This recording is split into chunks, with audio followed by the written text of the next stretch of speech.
The Florida Gators are traveling to take on the Missouri Tigers in a game that is going to break my heart. We're going to talk about that here and so much more on this Locked On crossover edition of Locked On Gators. You are Locked On Gators, your daily podcast on the Florida Gators. Part of the Locked On Podcast Network, your team every day.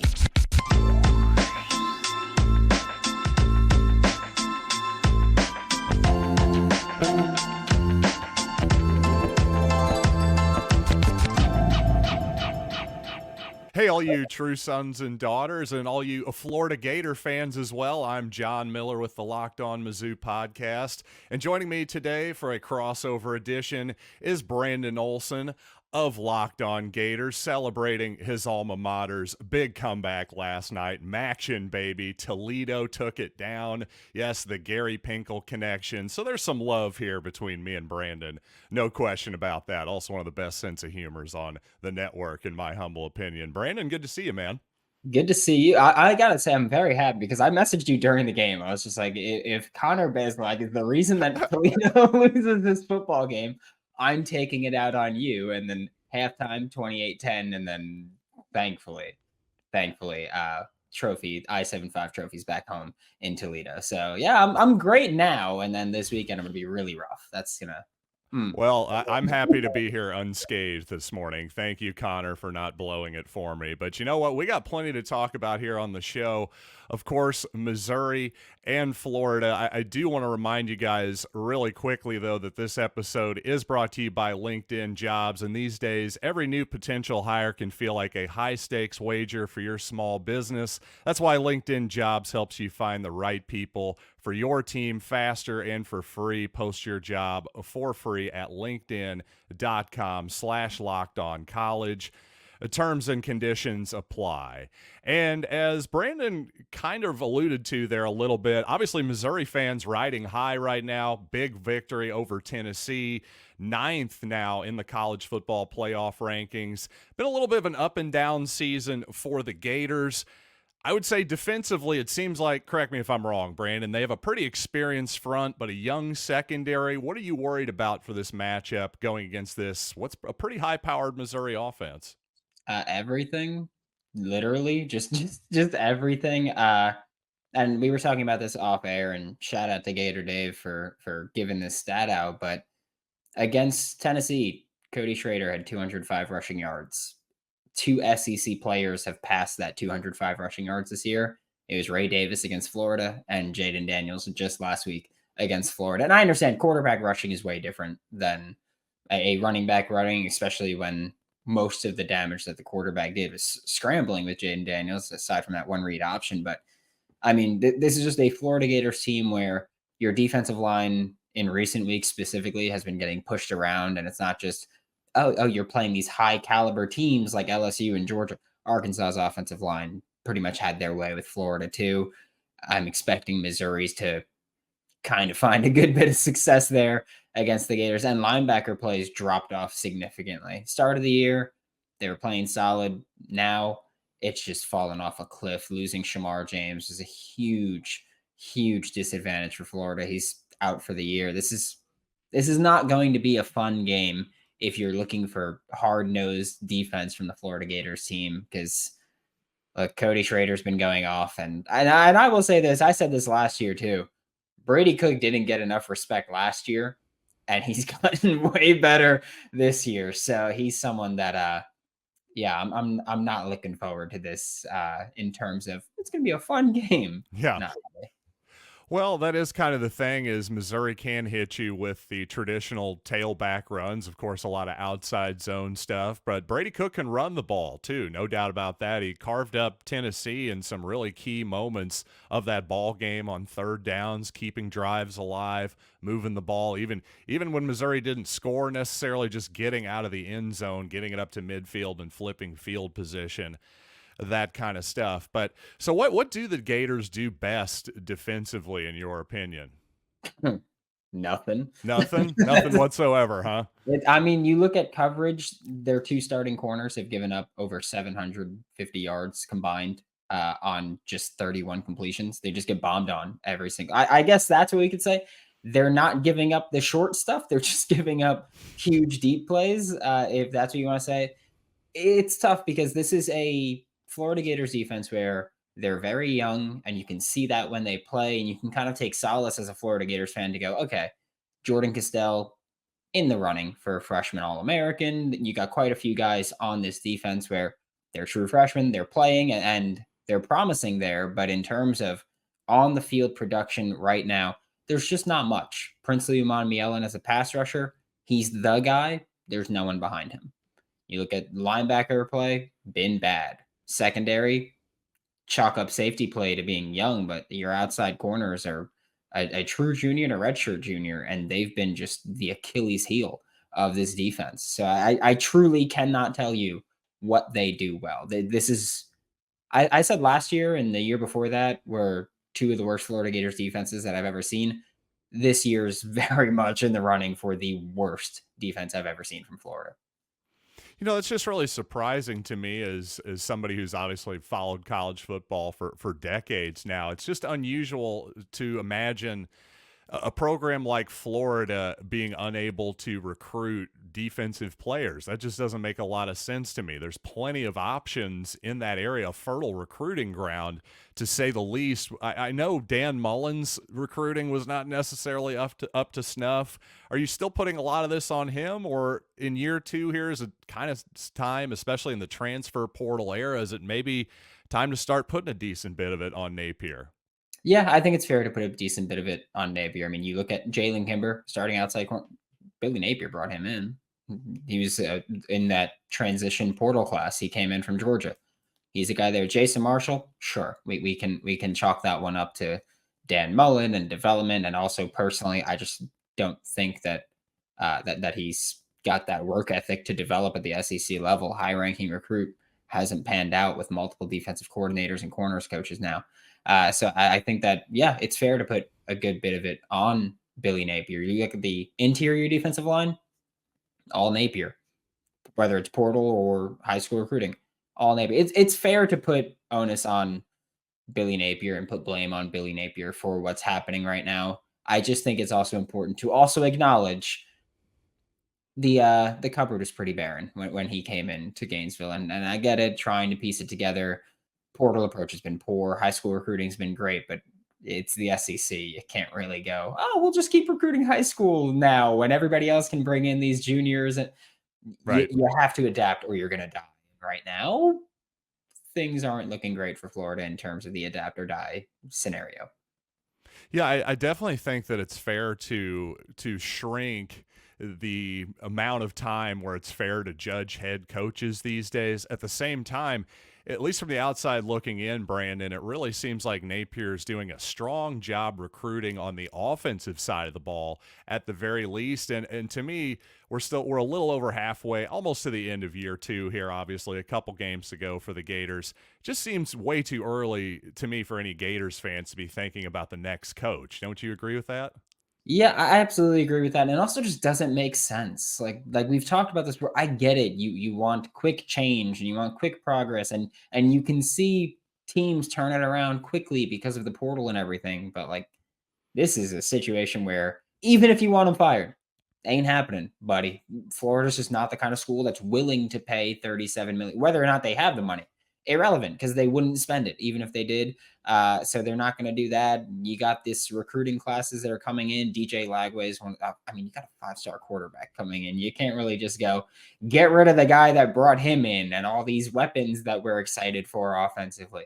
There's areas that need change, and to me, this is the offseason where we find out if Billy Napier is ever going to be up to snuff because he's acknowledged.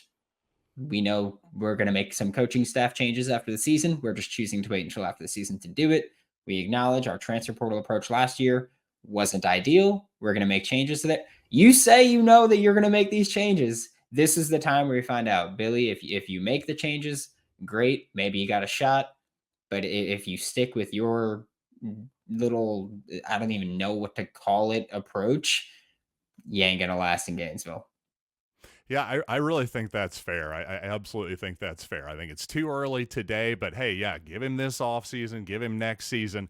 I think we'll know probably even by the middle of next season, honestly, if it's really going to work out for Billy Napier in Gainesville or not. I'm kind of on the fence if I think it's going to or not. You know, again, it's sort of like we talked about Jimbo Fisher a little bit, honestly, off the air, and we both kind of think his buyout, that whole thing was crazy. The point is, though, you got to find that quarterback, and if you don't, you might find yourself looking for a job. And hey, speaking of looking for a new job, Brandon, I think you got something you want to say on that front. Yeah, a little bit. These days, every new potential hire can feel like a high stakes wager for your small business or SEC program. And you want to be 100% certain that you have access to the best qualified candidates available, Billy. That's why you have to check out LinkedIn Jobs. LinkedIn Jobs helps you find the right people for your team faster and for free. So add your job, whether that's special teams coordinator, sorry, Billy, game changer coordinator, offensive coordinator, offensive line coach, whatever you want to add. Please just add it immediately. Put the purple hashtag hiring frame to your LinkedIn profile and spread the word that you are hiring with simple tools like screening questions. Makes it easier for you to focus on candidates with just the right skills and experience that you can quickly prioritize who you'd like to interview and hire. And it's why small businesses rate LinkedIn Jobs number one in delivering quality hires versus leading competitors. LinkedIn Jobs helps you find the qualified candidates that you want to talk to faster. Post your job for free at linkedin.com/lockedoncollege. That's linkedin.com/lockedoncollege to post your job for free. Terms and conditions do apply. And now it is time for the game changer of the week, brought to you by Athletic Brewing Company. And oh, man, I think I'm going to go out on a little limb here and say that the game changer of the week for Missouri is probably going to be Cody Schrader, and that the game changer of the week for Florida, I'm going to put it on Scooby Williams. I'm going to say linebacker Scooby Williams is the guy that we got to talk about there, because you have a good game, Scooby. Florida has a decent chance of winning because you got to stop Cody, you got to stop Brady Cook, and it's going to be a pain. But they can change the game the way that Athletic Brewing has changed the non-alcoholic beer game. They make non-alcoholic beers that actually taste good. You can find Athletic Brewing Company's non-alcoholic brews at a store near you, or buy it online at athleticbrewing.com. First-time customers can use code Locked On to get 15% off your first online order. That's code Locked On at checkout for 15% off at athleticbrewing.com. Exclusions and conditions apply, and Athletic Brewing Company is fit for all times. Locked On has launched the first ever national sports 24/7 streaming channel on YouTube. Locked On Sports Today is here for you 24/7, covering the top stories of the day with the local experts of Locked On, plus our national shows covering every league. Go to Locked On Sports Today on YouTube and subscribe to the first ever national sports 24/7 streaming channel, and you just might see Brandon and I over there streaming our shows as well. So obviously you can't get enough of us. Well, that kind of goes without saying, but obviously you can't get enough of Florida and Missouri content either. And Brandon, I guess we should move to the other side of the ball a little bit. Graham Mertz, the transfer from Wisconsin, one of the games I saw for Florida, a big-time comeback win in South Carolina, in Columbia, South Carolina. How's Mertz fared this year for Florida? I gotta say, it is. I think you're in a rough spot as a program. And this is not meant as disrespectful to Graham Mertz at all. I think you're in a rough spot as a program when you go, "Oh, thank God we have Graham Mertz," because Graham has been a godsend at this point. Truly, like, from coming from Wisconsin to Gainesville, I said he's going to be better with Florida than he was with Wisconsin. Partially just because he's out of that 1905 offense. He's going to get to actually throw the ball, run play action, all that fun stuff. But he has just been incredible when you consider what the expectations are. He's still an average quarterback. He's got great accuracy, short, can't push the ball deep very often. He's not a great dual threat, but he has been just far and away better than expectations were. And we're talking every day basically on Locked On Gators about, can the Florida Gators get bowl eligible? You're going to Missouri, then you host Florida State.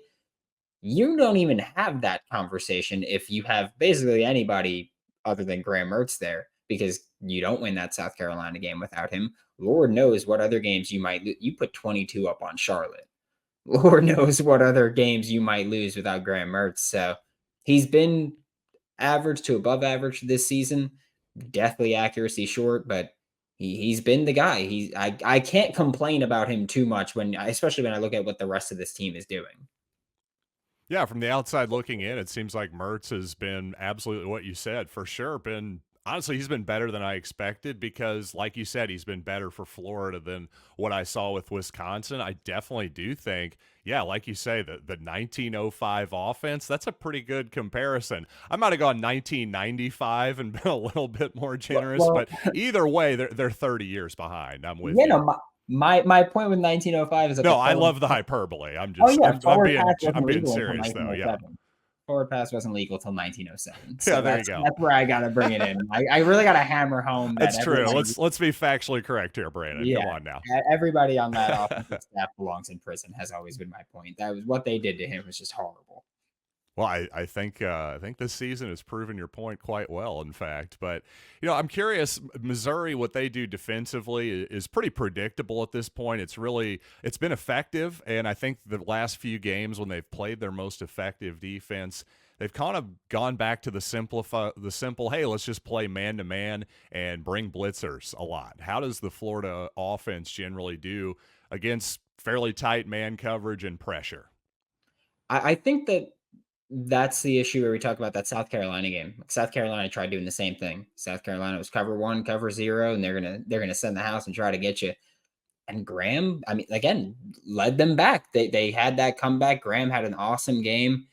I think that's one of the very few reasons I look at this game and I say Florida has at least a chance because if you can put up points, and I do think that Missouri's defense is better than South Carolina's, even if the scheme is similar, I think Missouri executes it better.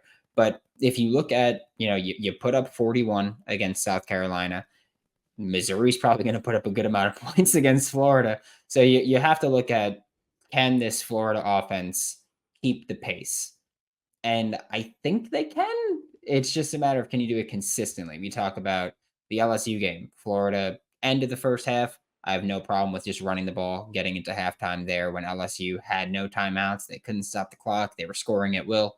No issues with it. But then you come out of halftime and you're completely flat. You just come out 3 and out, you punt. Can't have those happen. But for Florida, I think that if you, I can't believe I'm saying this, if you lean on the passing attack, I think you have a genuine shot at winning this game. Your offensive line for Florida, though, it's bad. Hayden Hansen, starting tight end, is, I mean, I make jokes with him on and off air. He's offensive lineman 6 at this point with how often he's in pass protection. Running backs, not great in pass pro, but they've gotten better. But I think you got to keep in extra blockers against Missouri, and your receivers just have to win outright. Ricky Pearsall, you're going to be in the NFL, maybe having 1,000-yard season this year, first time in Florida since 2002. You have to win your battles. Eugene Wilson III, we talk about him as 5-star, incredible freshman. You got to win your battles if you even want a chance at winning this game. Yeah, it just feels like one of these games where if Florida hangs in there early, they might have a shot. But if they get down early, I just don't have a ton of confidence in their desire to come back. Is that fair? I don't know. What's your big concern? What do you want to ask me about this game is what I should be asking you at this point, really. Yeah, I mean, my big concern here is just how Florida can get offense going consistently with their offense. Just genuinely, I mean, first off, Tyron Hopper, man, what a Gator he could have been. He is breaking my heart. Just Yep. It's great that he's succeeding. His like entering the portal, coming back from the portal, entering the portal thing was one of the funniest sequences I've seen because it happened in like 6-hour span. But I think that he's the X factor for me here because I think that he is going. Missouri weaponizes him. That's the only way to explain it. They weaponize Tyron Hopper, and so he's the guy where I'm like, okay, Florida, you have to be able to come make these plays against him because I think he's going to be coming downhill. I think it's going to be very tough for Florida to find some plays against him because he's damn good. Like I don't know any other way to say it. I get it. He's having a rougher year this year, but I think he's going to be the one that they're going to weaponize and bring into the box and try to just, you can suffocate this Florida Gators offense. Really, you blitz, Florida's not winning their one-on-ones in pass protection.